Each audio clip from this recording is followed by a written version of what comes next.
Shin-chan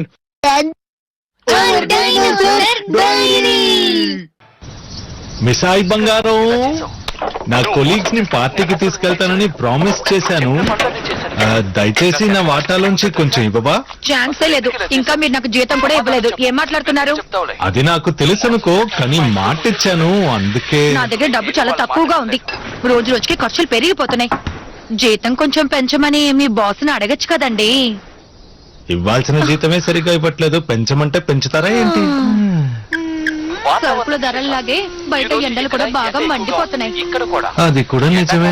Shin-chan పెద్దవాడైతే ఖర్చులు ఎక్కువ అవుతాయి, తలుచుకుంటేనే భయం వేస్తోంది. భవిష్యత్తు గురించి ఆలోచిస్తే దడగా.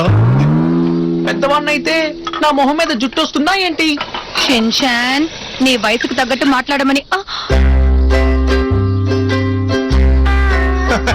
ఏంట్రా ఇలా డ్రెస్ చేసుకున్నావు? సమ్మర్ వెకేషన్ మొదలైంది కదా, ఇక సంబరాల వర్షం కురుస్తుంది. సమ్మరు వెకేషన్ జాలీ జాలీ. అదన్నమాట విషయం. కానీ నేను ఎక్కడికి రాలేను, ఎందుకంటే నాకు కొత్త ప్రాజెక్ట్ అప్పగించారు. అందుకని మనం ఈ సమ్మర్ లో ఎక్కడికి వెళ్ళలేము.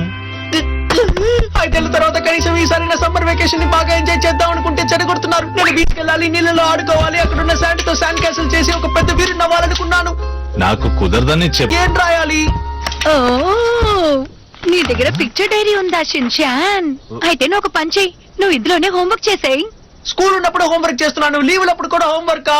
హోంవర్క్ చేయకపోతే నేను ఎక్కడికి తీసుకువెళ్ళను. మీరు నన్ను తీసుకువెళ్ళరా? అయితే నన్ను ఎవరు తీసుకెళ్తారో నాకు బాగా తెలుసు, వాళ్ళని అడుగుతాను.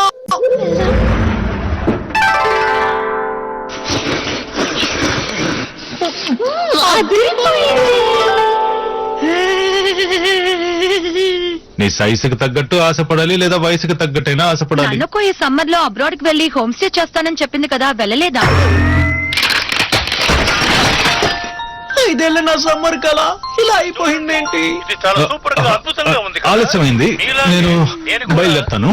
బాయ్, జాగ్రత్తగా వెళ్ళిరండి. ఓకే షిన్చాన్, వెళ్ళి షీరోకి భోజనం పెట్టావు. సాయం చేయమని ఎవరినైనా అడుగుతున్నప్పుడు ప్రేమగా అడగాలి. మర్యాదగా వెళ్ళి దానికి భోజనం పెట్టు.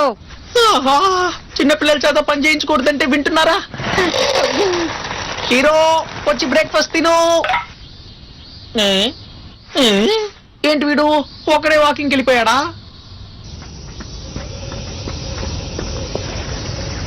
సంతోషమా? ఇక మనం